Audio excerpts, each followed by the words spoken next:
Hi everyone, my name is Sam. If you're new to this channel, please subscribe and hit that bell icon so you get notification every time I post a new video. Also, please like this video for the YouTube algorithm. This will help me grow this channel. So in this video, I'll be teaching you how you can create macros in Excel. Macros are a helpful tool that you can use to make your life easy. So when you are doing something on repeatedly or something on a regular basis, it is a good practice to create macros for them. It will actually save you time in the long run, and you won't have to do the tedious tasks over and over. So let's get into the video. To create macros in Excel, you will need to have a developer tab. It should appear here. But to get it here, you will, if it's not there already, you can just bring it here. You will have to enable it. You'll go to option, then go to customize ribbon. And then here you will see a developer tab. You just click on this, click OK, and it should appear over here. So this is a developer tab which you will be using to automate this Excel sheet. So this is a sales. This is sales data set. So if you look at this data set, it's huge. It has a lot of rows and columns, and if you have to go through and kind of highlight something specific, it will take you forever to go through the entire data set and do it. But we can do that in a very simple way.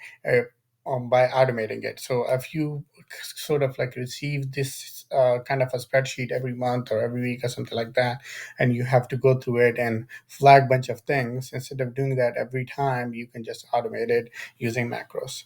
So to do that, you'll have to go to first we'll have to select the entire data set, and then you go to record macros, and here you will just name whatever you record. So I'll just name it test one, and this is the short key. So the short key is sort of the key that once you enter it, you once you have the Excel spreadsheet open, you'll click on those short keys and it will kind of run the macro in the background. So here we can do a shift and S. So it'll be control shift S for me. See? Yeah, so control shift S. So every time I control shift S, I'll say this will, I can put in the description that this will filter the Excel spreadsheet. Okay, you can put more description into this, but I'm just going to do that. So what the goal is here, what we want to automate here. So here you see a data set for sales data for different things. So it's the sales data for, these are all the different products that the company sells. And here is the um, so sort of the shipping status or the status of the order that they ordered. So what we want to do is, instead of doing it for all of them, we can definitely do it for all of them, but I want to filter it based on the let me actually stop the recording first. Let me explain these things to you, and then we'll do the recording. So what we want to do is we want to automate the products based on classic cars. So I want the spreadsheet to filter it based on classic cars. And then in the shipping status, I want to flag all the orders that are canceled. So I want to flag only that column that is canceled. So we can definitely do that by automating it. So let's start creating our macro. So we'll go to the developer page and go to record macro. So here we'll just want to name our macro, so we can call it task 10, and then control, we'll just call it control shift D. You can choose any short keywords, but I just chose control shift D. And here I can just say that filter the classic cars, and then uh, highlight uh, high, highlight cancel orders, and then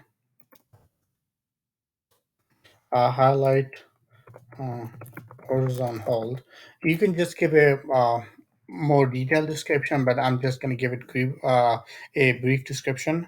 So we'll click OK, and now our macro is recording. So what we want to do is we want to select everything, and then we want to click on data. Then we want to apply filter, because the first task is that we want to select all the classic cars. We'll just apply filter here, select classic cars, click OK. And then the second task that we wanted to automate was the shipping part. So we want the shipping, well, we want the orders that are canceled flags and the orders that are on hold flags. So we can go to home and then conditional formatting, and then equals to. and we'll just do canceled, and we want to give this a custom fill, so we can do that. Click on custom fill, and then click on fill, and we want to do that red. Then click OK, and then click OK again. So that rule is applied. All the cancel should be filled red. And then the next one we want to do is we want to also highlight the on holds. So click on equals to, then type on hold, and then here we want to select the custom color again. So the custom format, fill, and then we want to do that yellow. So click OK. We'll just do that orange. Click OK, and then click OK again, and then we want to make sure that they're highlighted. Yes, they are. And then we'll just stop the recording. So stop recording our macro. Okay, so the macro is recorded. Now we want to test it to see if it works. So what we can do is just remove all the formatting, and then uh, just do home here, and then clear all the rules, and then we can select everything and clear all the filters. So clear filters, and then clear the filter. And now our short key was Control Shift and D. So once we hit Control Shift and D, it should automatically, the product line should automatically change to classic cars. And here the shift and cancel, or the on hold and cancel, should be highlighted red. So I'm going to select Control Shift and D, and here we go. So it is control, well, all the on hold are yellow, and all the canceled are red. And here you see all the classic cars. So if I want to go down, I can go down all the way, and you'll see the same pattern. So all the this column is completely filtered to classic cars, and there the ship part of the form is highlighted canceled, is highlighted red, and on hold is highlighted yellow. So this is sort of, you can use a similar process to automate this form. You can do a lot of more things with this. I just did a simple sort of macro. You can do a more complex one. It's pretty easy. You kind of have to follow the similar rules. And this is it for this video. So if you like this video, and if you have any recommendation, please write in the comment below. If you like this video, please like it and share this with your friends or anyone you think they'll benefit from this content. Also, if you like this video, I'm pretty sure you will like some of my other Excel tips videos. So go to my channel. You should see a playlist called Excel tips. Please check them out. There are a lot of useful Excel tips that you'll be using on daily basis, and they'll be extremely helpful to you.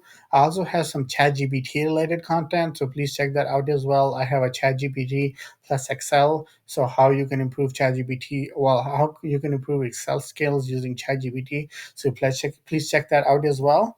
This is it for this video, and I'll see you in the next one. Thank you for watching.